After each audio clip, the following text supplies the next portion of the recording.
¿cuál es la posición de Jacob como judío frente a tantas muertes que se registran, digamos, en este territorio que está asignado para los palestinos? Buena pregunta. Quisiera refinar un poco más la pregunta. ¿Quién designó este territorio para los palestinos? Tú estabas mencionando anteriormente que ese territorio, yo hablo desde lo que estoy escuchando contigo aquí, fue un área que se asignó en su momento, que le asignaron Gaza, que ahora le colocaron yo no sé qué nombre y que ustedes están apoyando a acabar con esos terroristas que hay allí. Ok, ok, te entiendo. Un preámbulo para las personas que acaban de llegar. En 1947 hubo una votación en las Naciones Unidas para crear un Estado judío y un Estado árabe. Todavía no se hablaba de palestinos ni de Palestina como país. Pero lo que ocurre es que los árabes rechazan ese plan. Israel lo acepta, Israel es creado por la votación. Pero estos dos territorios, al ser rechazados por el mundo árabe de crear un país, quedan en el aire. Nadie toma un control territorial por ellos. Los, entre comillas, palestinos no declaran su país. Lo que ocurre es que Egipto conquista toda la zona que es Gaza. Egipto se la toma. Jordania se toma lo que es Judea y Samaria, lo que ellos llaman esta Transjordania y esta Cisjordania. Ellos se toman este territorio. Y de hecho, Jordania anexa en 1947 este territorio, lo anexa. O sea, es algo brutal. Solo Pakistán aceptaron esta anexada que hicieron. Y entonces lo interesante es que durante todo el tiempo que Egipto y Jordania controlaron estas zonas, que fue por 2 décadas, no se declaró nunca un país palestino. Lo que sí se pedía era que Israel sea destruido, porque la OLP nace en 1964, antes de que Israel siquiera entrara a Gaza y Judea y Samaria. Es decir, lo que siempre buscó este bando palestino fue la destrucción de Israel y no tanto crear un país, un territorio que se les designó. A ellos no les interesa esto, lo que les interesa no es el territorio que se les haya asignado, porque como te mencioné, en una época lo tuvo Egipto y otra época lo tuvo Jordania, y nadie les reclamó ni a Egipto ni a Jordania. El problema de ellos es la existencia de Israel. Eso por un lado. A tu pregunta concreta, las víctimas de este conflicto, no voy a minimizar el sufrimiento de nadie porque yo soy parte de ese sufrimiento. Yo tengo allegados a mí que ya no están en este mundo por este conflicto. Y lo que ocurre es que este conflicto realmente, si tú lo miras en las proporciones de las guerras de Medio Oriente, ese es uno de los conflictos de una escala no tan mayor. Te doy un ejemplo. ¿Sabías tú que en la guerra civil de Siria, cuando los sirios estaban masacrando en cantidades exorbitantes, 500.000 de personas, 500.000? No sé si las personas pueden contar hasta 500.000 aquí. Es mucha gente. Ellos, entre las víctimas habían kurdos, por ejemplo. Entre las víctimas habían lo que ellos consideran palestinos. Entraron al campamento de Yarmouk y acabaron con miles de palestinos en un lapso de tiempo. Y alguien protestó. Ustedes vieron en las calles gente protestando y gente cuestionándose si... Y no, y es que el gobierno sirio sí intentó hacer un genocidio de verdad, porque ellos sí fueron a matar palestinos por el hecho de ser palestinos. Esto nadie se lo cuestionó. Y esto es lo que te lo estoy diciendo porque esto muestra cómo son las magnitudes de los conflictos aquí. Estamos hablando de una guerra civil de 500.000 de personas. En Yemen, 280.000 personas. ¿Alguien aquí protesta por los 100.000 niños muertos en Yemen? Nadie protesta por los 100.000 niños muertos en Yemen. Las protestas y toda la cuestión y toda la narrativa es por la cantidad de víctimas que hay en el conflicto entre Israel y los 7 frentes que tenemos abiertos. Acá, ahora sí voy a tu pregunta. Estoy tratando de construir ¿Y el por punto. qué? No, no. Yo antes de que respondas eso, has tocado unos tópicos bastante interesantes porque no sé si de pronto las personas que nos ven ahorita, mis raíces son del pueblo kurdo y hace poco hubo casualmente un ataque de Turquía hacia el pueblo kurdo donde masacraron a unos niños y a unas mujeres y demás, y esto tampoco se habla, ¿sí? O sea, esto no se menciona, y el pueblo kurdo ha estado, como tú decías inicialmente, siempre ha estado atacado. Yo podría, y con respeto, porque también tengo un respeto profundo por el pueblo palestino, lo debes entender, Jacob, pero yo sé que aquí es 1-1, ¿no? O sea, Israel-Palestina, pero frente al pueblo kurdo son 4 contra el pueblo kurdo. Entonces, yo entiendo tu posición, que tú te vas como a esa parte histórica desde el dominio otomano, ¿cierto? Cuando se creó allá ese dominio otomano, y también mencionaste la declaración de Balfour, con todo esto que ha sucedido. Pero a mí sí me genera ese ruido de comprender esto, que independientemente de la orilla que vengan los muertos, sean niños, sean adultos, seguimos siendo personas, ¿no? Y a veces, yo no sé si es que uno a veces aquí, como sigue ciertas cuentas, le sale una información de parte de Israel y una información de parte de gente pro-palestina, y se visualiza como esto, o sea, como que se minimiza. Yo no sé cuál será la magnitud, no he estado en Israel, no he estado en Palestina, pero esta destrucción de las casas y demás, ¿cómo es la condición de vida y estas muertes? Tú, que de pronto has estado un poco o conoces más cerca el conflicto, estas personas, ¿cómo están en esa condición? O sea, no hablemos de la posición, por eso mi pregunta fue directa para Jacob, porque de pronto hay muchas personas que me van a responder por las ramas y demás, pero yo quiero saber qué piensa Jacob acerca de esto. Sí, concretamente, y es que lo que tú dices es verdad. O sea, ¿acaso nos enteramos que mataron kurdos? Y es que me da rabia. Y no es la primera vez, Salma. Tú sabes, todos estos años lo han venido haciendo y nadie ha protestado por los kurdos. ¿Por qué? ¿Por qué? Israel no tiene aliados en Medio Oriente, no hay democracias en Medio Oriente. La única es Israel, y la única potencial hacerlo es Kurdistán. Si Kurdistán es creado, yo creo que sería una nueva luz para Medio Oriente, pero los ignoran. ¿Ustedes se enteraron que hubo un ataque ayer de Israel a Irán? Se enteraron, claro, porque es Israel. Pero se enteraron ayer que los rebeldes en Irán mataron a 10 soldados iraníes en un atentado. ¿Alguien se enteró? Y también fue en Irán. Entonces Irán no es la noticia es Israel. La noticia es lo que le molesta a los medios, es el punto. A tu punto. Yo creo que no deberían quedar civiles. No deberían. No deberían, ni uno. Niños sí que menos. No deberían haber niños sufriendo. Porque, por ejemplo, un adulto que votó por Hamas pero no combatió, tiene un poquito de responsabilidad. Tiene bastante, ¿sí? Pero es que un niño no. Eso yo lo entiendo. Y eso a todos los bandos es lo más lógico. Yo creo que toda la culpa de esta situación la tiene Hamas. Permíteme corregirte, Salma.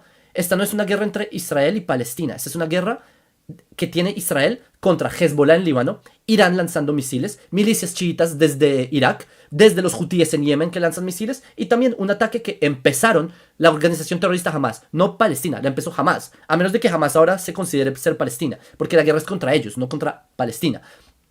Por otro lado, los datos que ellos dan en el conflicto yo considero que son errados, yo considero que es una mentira, porque realmente la estrategia que tiene Hamas para vencer a Israel nunca nos van a ganar con su capacidad militar. Israel es un país muy fuerte militarmente. La invasión que ellos hicieron, el intento de genocidio que nos trataron de hacer el 7 de octubre, en verdad iba a fracasar. Pero lo que ellos sí tenían en cuenta, y ellos sabían que esto iba a pasar, es que Israel íbamos a responder. Y ahí es donde se aplica la verdadera arma que tiene Hamas. ¿Cuál es el arma de ellos? Los medios de comunicación. Si tú puedes hacer quedar mal a Israel, entonces tú empiezas a ganar la guerra diplomática contra Israel. ¿Cómo se logra hacer quedar mal a Israel? Mostrando datos que Hamas fabrica, porque cuando dicen murieron 40.000 personas, estos datos ¿quién los da? Nadie los corrobora, los da el Ministerio de Salud de Gaza, eso es Hamas es el Ministerio de Salud de Gaza, y no hay ninguna agencia tercera que lo corrobore. Nadie tiene los pies en tierra mirando estos datos. Entonces toda la narrativa de la cantidad de víctimas, de que el 50% son niños y el otro 50% son mujeres. ¿Y cuáles de esos son los 18.000 terroristas que Israel tiene verificados? ¿Sí entiendes? Son una fabricación de datos inmensa, que por eso también al número de víctimas yo lo pongo en duda, y diciéndote que no deberían haber víctimas. La situación en la que ellos viven es terrible. Ellos han recibido, mira, el líder de Hamas, el que ya fue eliminado, Ismail Haniyeh, tenía una fortuna de 5 billones de dólares en Qatar. Vive en mansiones, carros de lujo. ¿Cómo es posible que en Gaza había escasez de esto y de aquello? Como un tipo viviendo en Qatar, que le llegan todas las donaciones del mundo, millones, miles de millones que le llegan de solo de la Unión Europea durante esta última década, de otros países como... Y estas donaciones van a parar en las mansiones lujosas de estos locos en Qatar. ¿Por qué no van allá? Entonces vemos que si hay una mala situación en Gaza, y no lo niego, hay una mala situación en Gaza y la están pasando mal, no creo que la responsabilidad debe caer en donde no debe caer. La responsabilidad la tienen ellos. ¿Por qué si Israel les dio el territorio en el 2005 no construyeron un super país como pudo haber sido el Mónaco de Medio Oriente? En vez de eso se volvieron en el Afganistán al lado de Israel. Literal, Talibán, Hamastan, ISIS son la misma cosa. Hamas es ISIS, es la misma cosa. Entonces por eso creo que a tu queja yo también la tengo. Y nada de esto estuviera pasando si jamás no buscaran la destrucción de Israel. En Líbano, la misma cosa. No estaría pasando nada de esto si Hezbollah no estuviera buscando la destrucción de Israel. Con Irán lo mismo. No estuviera pasando si Irán no buscara la destrucción de Israel. Estaríamos en paz. Pero sí, yo tengo claro que donde hay terrorismo, el terrorismo no debe existir porque esa es la consecuencia grave, ¿sí? No descalifico lo que tú estás mencionando con relación a que estos terroristas son los que han causado estas provocaciones y han llevado, por ejemplo, a esta escalada de violencia reciente, ¿cierto? Esa tensión que se está generando. Pero yo también considero, desde la pregunta que yo te mencionaba, esos factores que siempre van a perpetuar ese conflicto y que están relacionados con el bloqueo y la crisis humanitaria, ¿sí? Ese bloqueo que se empeora cada vez frente a esas condiciones de los civiles, hablemos allá en Gaza. Jacob, eso lo provoca, ¿quién lo provoca? ¿Hamas? ¿Tú por qué crees que hay bloqueo? Espera. Déjame te doy contexto y ahorita tú me respondes. Entonces, primer punto, el bloqueo y la crisis humanitaria, ¿quién la provoca? La destrucción a las infraestructuras, ¿quién la provoca? Falta de proceso de paz. El apoyo internacional y el uso de armamento sofisticado, ¿quién lo tiene? No con el fin de justificar el terrorismo de Hamas, ¿cierto? Porque a lo largo de los años, Hamas ha adquirido la capacidad de fabricar cohetes, construir túneles, ¿cierto? Mientras que, podría yo decirlo, que Israel se ha mantenido en utilizar tecnología avanzada, ¿cierto? Como lo que ustedes mencionan con su cúpula de hierro, que eso es lo que los ayuda a proteger. Pero ¿quién provoca esto, Jacob? Vuelvo y te repito, es muy exacta. No, sí, tu pregunta es muy exacta. La pregunta es proceso de paz y apoyo internacional. La pregunta es muy exacta porque no es quién hace el bloqueo, sino quién lo provoca. Antes del 2000 no había ningún bloqueo, pero a los palestinos se les dio por ir con cinturones bomba a inmolarse en lo que se llamó la segunda intifada, a hacer perpetuar la masacre de más de 1000 israelíes en el lapso de un año, con atentados, disparando. Entonces, ¿qué hace Israel? Pone una valla de seguridad para que no pasen. Desde que Israel puso esa valla de seguridad, los atentados suicidas bajaron a 0. Entonces, mira, Salma, si yo tengo que poner una valla de seguridad para que no maten a mis hijos, la pongo. Y es un bloqueo. ¿Qué pasa? Que ellos dijeron, no podemos pasar físicamente a inmolarnos en nombre de Allah, pero lo que podemos hacer es lanzar cohetes. Empezaron a lanzar lo que se llama Qassam, que son los cohetes que lanza Hamas. Israel, y eso fue lo que detonó después de que Israel entregó la Franja de Gaza. Israel les entregó la Franja de Gaza para que vivan para que vivan y nos dejen y haya una frontera como la frontera de, no sé, Estados Unidos y México, yo qué sé, que es una frontera, ¿sabes?, dura. Entonces, ¿qué pasa? Que Israel entrega Gaza y empiezan a lanzar misiles y eso es lo que detonó el primer conflicto entre Hamas e Israel entre ambas fronteras. Entonces, ¿qué hace Israel? Empieza a también hacer un bloqueo de que no lleguen materiales para hacer misiles o para meter misiles. Empezaron a meter por el mar. Mavi Mármara, auspiciado por Turquía.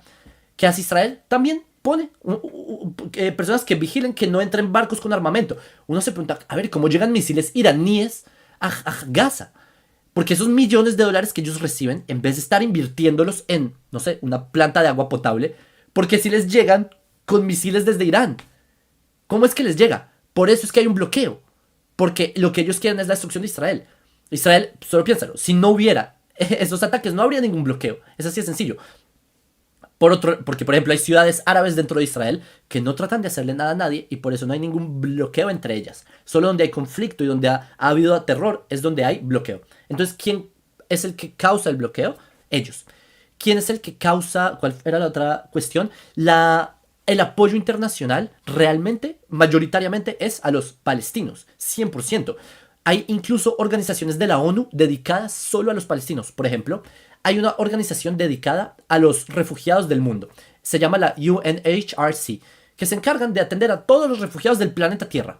Pero la ONU tiene otra organización que tiene más presupuesto en proporción, ¿sí? En rate, que se encarga solo de los refugiados palestinos, como si fueran los refugiados más privilegiados del planeta. Entonces tienen mucho más apoyo. Casi todos los países del planeta apoyan a la causa palestina y no todos apoyan a la causa de Israel. En el sentido de apoyo internacional tienen muchísimo. Que tergiversen los fondos y los usen para un mal propósito y lo utilicen para el terror en vez de para progreso es otra cosa. Eso en cuanto a eso.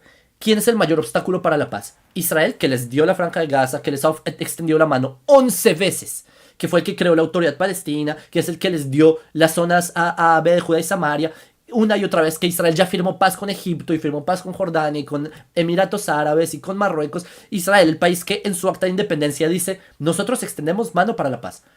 O quizás el obstáculo para la paz es la organización terrorista que en su carta fundacional dice que, y así empieza la carta fundacional de Hamas, la única salida es la yihad. Israel va a existir y no dejará de existir hasta que el Islam lo destruya. Aquí, a ver, en Jartum, en el año 2000, se reúnen estos países hostiles contra Israel y ellos hacen los tres no. No a la paz, no a reconocer a Israel y no a negociaciones con Israel. Entonces, ¿quién es el que es el obstáculo para la paz? Israel, que simplemente nos encantaría que esta zona fuera como, no sé, como Europa, así, que pudiéramos tener exportaciones, que fuera un lugar para desarrollar, en vez de tener 7 frentes militares abiertos que nos están sofocando. O la organización terrorista que simplemente en su carta fundacional dice que hay que acabar con los judíos del mundo y en eso citan un hadith. No, o sea, para mí es muy clara la respuesta. Israel somos aquellos que vamos a hacer paz y vamos a traer la paz, pero para eso tenemos que quitar a Hamas del camino. Bien, no, pues realmente siguen quedando unas brechas ahí, Jacob, frente Salma, permíteme a preguntarte a ti ahora. ¿Tú sabes qué son los Yazidi? los de sí. ¿Qué opinas de los Yazidi? Bueno, con relación a los yazidi, para los que no saben, ellos hacen son de origen kurdo, ¿cierto? El yazidismo tiene su propio sistema de creencias religiosas, ¿cierto? Sus propios rituales. Mi posición frente a ellos, pues, también ha sufrido una persecución. Siempre han sido perseguidos por sus creencias religiosas. Se han cometido genocidios por parte de ISIS. En el 2014 fue el último genocidio en la región bueno, no recuerdo ahora, pero sí que sé que fue a cargo de ISIS. Actualmente, pues los yazidis tienen bastantes conflictos también por la falta de apoyo. Y sin reconocer, es una comunidad que realmente internacionalmente pues nadie la reconoce y pese a todas estas dificultades pues siguen avanzando. Correcto. Pero si quería llegar al punto, sí, sus conflictos han estado por sus creencias religiosas y sí el último ataque fue por un grupo ISIS, por un grupo terrorista islámico. Ahora, ¿me permites agregar un dato interesante? Tú sabes que Claro que Hamas, sí. ellos se rigen por el Islam en su facción más radical posible. Ellos por eso creen en el esclavismo. Que, por ejemplo, si tú vas a la guerra y tú esclavizas a las mujeres de los kufar, de los que no creen en el Islam, puedes tenerlas como tus concubinas y todo esto, ¿sí? Siguiendo el ejemplo del profeta del Islam. ¿Tú sabías que en el 2014 ellos secuestraron a muchas mujeres yazidi? ISIS, pero no Hamas, ISIS. Secuestró muchas mujeres yazidi y hace literal menos de un mes Israel en una operación en Gaza logró liberar a una de estas secuestradas yazidi que estuvo 11 años como esclava, no voy a completar la palabra, esclava como concubina, digamos, de una familia en Hamas. Es decir, ISIS, después de haber acabado con toda su familia, haberla secuestrado, se la llevaron cuando era niña, como de 9 años. Es verdad. Y la trajeron, de 9 años creo que era, o de 14. No sé, creo que 14, estoy exagerando. Pero la trajeron a la Franja de Gaza, la vendieron como esclava y ahí estuvo durante todos estos años. Israel la liberó. Solo para que veas que Israel estamos liberando a el radicalismo que ha causado tanto daño a nuestro pueblo y a tu gente también, si es que tú tienes esta, digamos, cercanía con los kurdos. Solo Así para, es. como dato curioso, ¿sí? Y esto fue este mes. Esos son datos, Jacob, y hay que darlos. Sin embargo, yo, como lo dije desde el inicio, yo soy musulmana, y realmente nosotros, y digo nosotros, como religiones, bueno, voy a decir abrahámicas, pues tenemos algo que nos une finalmente, ¿cierto? Pero sí los ataques entre ambas partes, ¿cierto? Entre Israel y Hamas, y esos ataques entre Israel y Hamas sí afectan directamente al pueblo palestino. Las operaciones militares que Israel, o sea, yo ya con esto cierro, porque como te dije, de pronto discutir dentro de los buenos términos, ¿no? Sí, dialogar. Exacto, dialogar. Frente a estos temas, pues sé que tienes un amplio conocimiento, el mío no es como Salma, el tuyo. pero espérate, Pero esta oportunidad es interesante para mí. Tú como mujer musulmana, ¿qué opinas de esto? Que el Islam, en verdad, en su forma, digamos, clásica, legitimiza esclavizar mujeres por su creencia religiosa. O digamos, del enemigo, llamémoslo así. Que vas a la guerra, las puedes esclavizar y son tus concubinas, o sea, tus esclavas sexuales. Lo que pasa es que eso nos daría para otras vertientes, para poder, desde mi punto de vista, no como colombiana, con orígenes kurdos, sino como mujer musulmana, darte respuesta. Entonces caería en un error decirte, pienso esto, pienso lo otro, porque para nosotros los musulmanes, decir algo donde no tenemos conocimiento, sería un error. Entonces, simplemente te diría que en este momento yo no te podría dar respuesta, no porque no tenga una opinión como Salma, bien, le aclaro a las personas, sino que por mi respeto religioso, Jacob, no podría decirte, porque tendría que sacarte, voy a decirte yo acá, hadís, Corán y demás para darte respuesta. Y si no tengo el conocimiento, entonces prefiero callar frente a esa pregunta. Claro, sí, entiendo. Pero en superficialmente podrías decir que, en tu opinión, tu lado humano sí siente... Es extraño Sí, escuchar este tipo.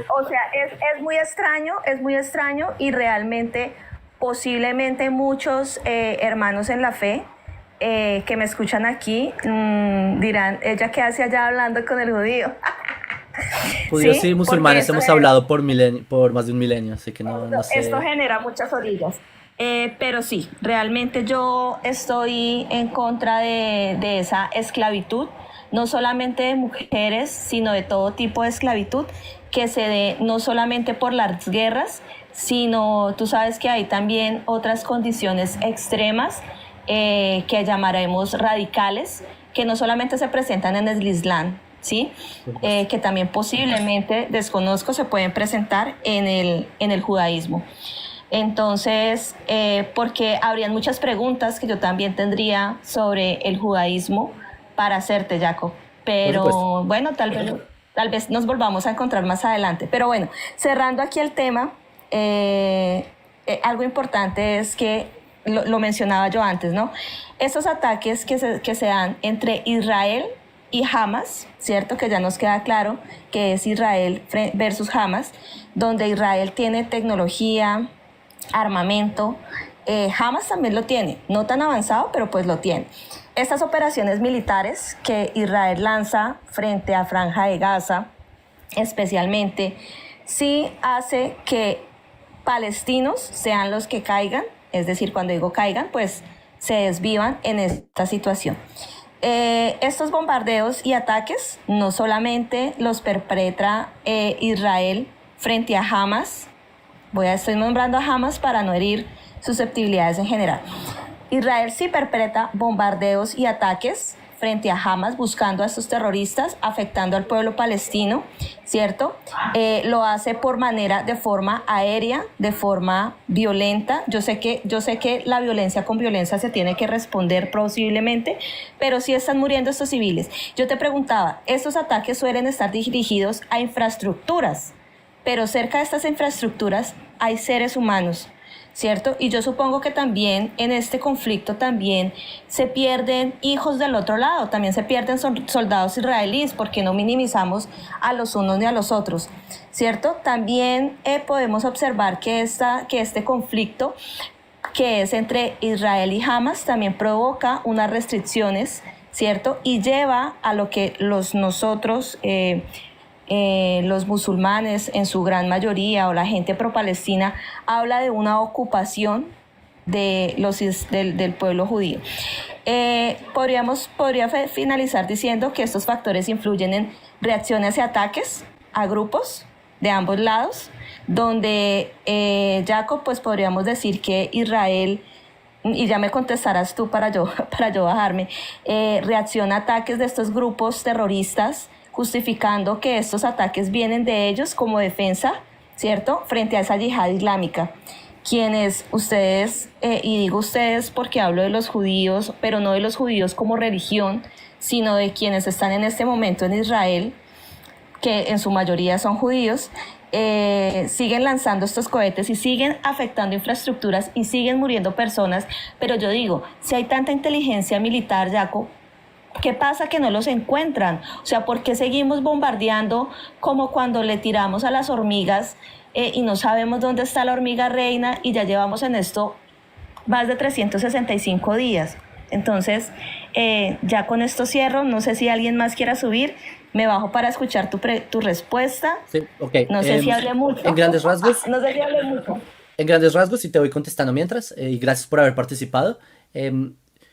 Si Israel baja las armas, Israel se acaba. No existe Israel. Si jamás baja las armas, hay paz. Así es, no es tan difícil. Si hay daños en infraestructuras, es porque jamás están esas infraestructuras. Que alguien me explique en el público. Porque ustedes pondrían un cuartel general de Hamas, un túnel debajo de un hospital. ¿Qué esperan ustedes? Israel sabe que ahí está. ¿Qué puede hacer Israel? Está en el hospital alrededor, por todo este, ¿cómo se llama? Al-Shifa, todo este tiempo, hasta que por fin evacúan y después sí van por los de Hamas. Porque, y también, si uno ve las cifras que a Hamas en verdad ya llegaron a un plató. Significa que Israel sí ha logrado hacer la gran campaña en Gaza. En Gaza casi ya no hay actividad de Hamas. Cuando hay actividad de Hamas es porque se están reorganizando en zonas como Jabalia y eso. Y hay nuevamente operaciones para ser específicos con eso. Entonces, si Hamas deja de utilizar a sus propias personas como herramientas políticas para tratar de afectar a Israel, realmente no habrían caídas civiles. Sí, es más, yo creo que lo que más le da legitimidad a Hamas es el hecho de argumentos como el tuyo, Salma. Que ustedes critiquen a Israel por defenderse en vez de criticar a Hamas por usar a su gente. Si el mundo entendiera que el sufrimiento de los gazatíes es culpa de Hamas, jamás lo dejarían de utilizar como una herramienta política y ya no caerían civiles. Pero, como les sirve esta herramienta política contra Israel, lo siguen usando, porque les conviene, porque esto daña a Israel, la imagen pública. El día en que deje de dañar la imagen de Israel, jamás van a dejar de esconderse detrás de civiles, porque de nada les va a servir. Esa es la cuestión de todo. Jamás usa a su gente como herramienta política. Nuevamente, si jamás bajaran la paz, las armas, habría paz en Gaza. Si Israel bajáramos las armas, no tendríamos país. Se nos acaba nuestro único país. Y paréntesis, un judío no puede ocupar Judea. Un judío no puede ocupar su propia tierra. Acá no hay ninguna ocupación. No había una ocupación desde el 2005. Israel en el 2005 les regaló Gaza. No, ¿qué ocupación había? Lo que hay es un deseo por aniquilar que el judío esté en Judea. Entonces, Salma, gracias por haber estado. Hay varias personas que quisieran participar.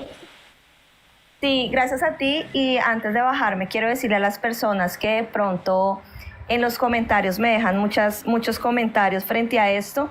Quiero que sepan que esto no es algo personal entre Jacob o con los judíos o por mi posición de ser musulmana frente a este desgaste de las relaciones diplomáticas que hay frente a esta situación. Yo me bajo aquí tranquila, como decimos los musulmanes, en paz, en Salam Aleikum, y gracias, de verdad. En Salma, como mi nombre, porque ese es mi nombre real. Me bajo en Salma y no, de verdad que muchísimas gracias, Jaco. Esperemos que en otro momento nos podamos volver a encontrar para discutir este tema, porque realmente el tema que mencionabas hace mucha relación con el tema de los sahabas. Bien, Inshallah, que hablemos, porque a mí sí me encantaría dedicar un programa a los kurdos. De verdad, los tengo muy cercanos a mí. Ay, no, eso cuando quieras. Esa es mi parte favorita y bueno, yo me imagino que Inshallah, más adelante.